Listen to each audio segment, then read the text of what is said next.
দিন রাত্রে বেংমা বেংমা বেংমা করেই থাকে। বৌমা, আয় বৌমা, বলুন শাশুড়ি মা, আপনার আমি কি করতে পারি? পা দুটো ধরে কি উল্টে দেবো? বলি শোনো, কাল সবজিগুলো ভালো করে কুটে রাখবে, সকালে উঠে আমি কিন্তু রাখবো, বুঝেছো? ব্যাপারটা হলো, কালকে আমি বাপের বাড়ি যাবো, আমার বাপের ঘর যাবো। হ্যাঁ, বাপের বাড়ি বাপের বাড়ি, সারাদিন বাপের বাড়ি। বাপের বাড়িতে কি আছে গো? বধূ আছে?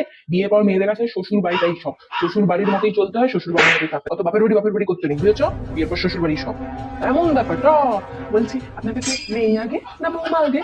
আমার কাছে, ও বাবা বলুন, আমার কাছে আমার মেয়ে, আমার মেয়ের মতো কেউ হয় না। আমার মেয়ে তুমি নখের যোগ্য হতে পারবে না। বৌমা না মেয়ে, বৌমার সাথে আপনার মেয়ে তুলনা হয় নাকি? ঠিক তেমনই আমার কাছে শ্বশুর বাড়ি নয়, বাপের বাড়িটাই আগে, বুঝেছেন? চারটি কথা শিখে রেখেছে, এই এক নম্বরে শয়তান। ভেবে নিয়েছে আগেকার দিনের মতো বলে বলে সব শুনে নেবো। হ্যাঁ, মুখে নড়া জ্বালা দেবো, আমি আমার বাপের বাড়ি যাবো।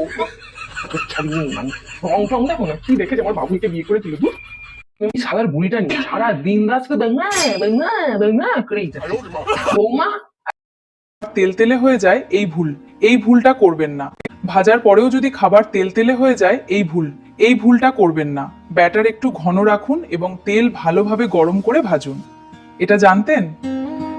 আদা বাটার সময় আঁশ কমানোর টিপস। আদা কাটার সময় আঁশের দিকটা খেয়াল রাখুন। আঁশের বিপরীতে কেটে বাটলে মিহি করা সহজ হয়। ময়দার ডো হাতে লেগে গেলে হাতে বারবার ময়দা না মেখে হাতের তালুতে সামান্য তেল মেখে নিন। ডো সামলানো সহজ হবে।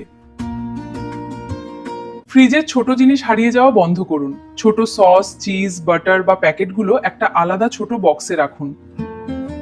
ফ্রিজ খুললেই সব একসঙ্গে পাওয়া যাবে। শুকনো খাবারের জন্য এক বক্স নিয়ম। বাদাম ও কিশমিশ আলাদা ছোট পাত্রে রাখুন, তারপর সেগুলো একটি বড় বক্সে ভরে নিন। এতে আপনার আলমারি অনেক গোছানো থাকবে। একই মাপের বয়াম ব্যবহার করলে রান্নাঘরে তাক দেখতে সুন্দর হয় এবং জায়গাও ভালোভাবে ব্যবহার হয়। ক্লিনিং আইটেমসের আলাদা বাক্স, স্ক্রাবার, গ্লাভস, স্পঞ্জ, ব্রাশ সব একসঙ্গে একটা ক্লিনিং বক্সে রাখুন। রান্নাঘরের জিনিসের সঙ্গে মেশাবেন না।